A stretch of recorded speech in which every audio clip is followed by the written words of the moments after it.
Burner. Lost and Found. An original motion picture screenplay short. By Roderick Reese. Scenes 2, 3, and 4. Exterior.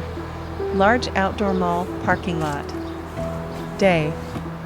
Greg, a modest 28-year-old black male with glasses, sits in a small SUV and looks at his cell phone.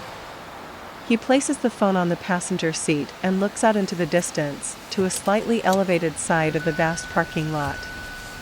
He sees a large bookstore and starts his car and begins to slowly drive in that direction. He parks his car about 50 yards from the bookstore entrance and 10 yards from the nearest other car.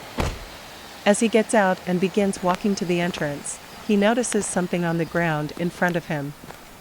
An iPhone lays face down. Greg looks around for people in the vicinity as he walks towards the phone.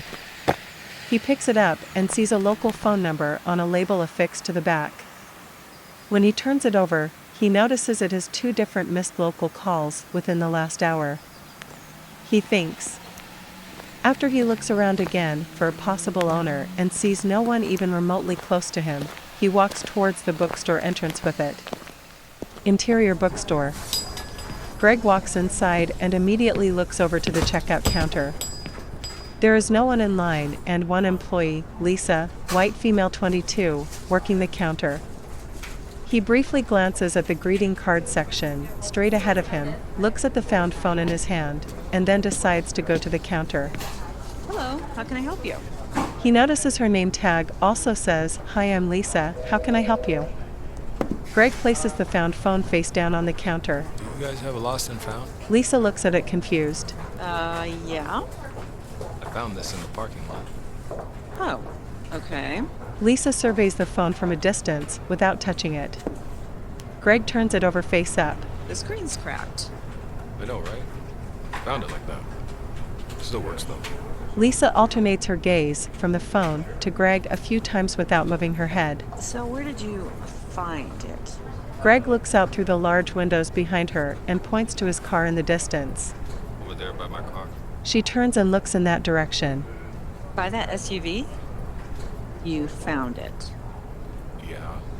Okay. Did you look in it? No. Well, if you're snooping around parking lots, I assume you are snooping in phones. She thinks, quickly looks him up and down. You know what? I didn't look in it. And I'm not trying to dump it. And I didn't steal it. Found it. Brought it in. Well, we don't accept phones in lost and found. It's against policy. Really? Yeah, so are you sure you found it? Or are you maybe trying to lose it? What? Lisa scans the area for anyone in earshot. She leans slightly forward towards him. Between you and me, I suggest you take your phone somewhere else. Greg gives her a slight glare, picks up the phone, turns, and begins to walk towards the front door.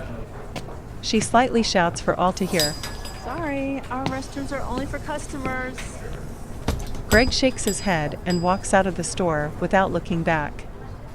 Interior Greg's SUV.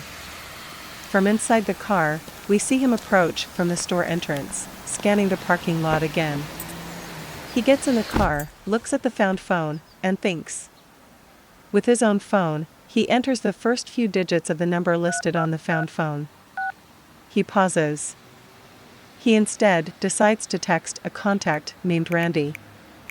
He texts, "What would you do if you found someone's phone?" His phone almost immediately rings. It's Randy. He smiles amused and answers. Whose phone? Interior Randy's apartment. Randy, a chubby 24-year-old black man.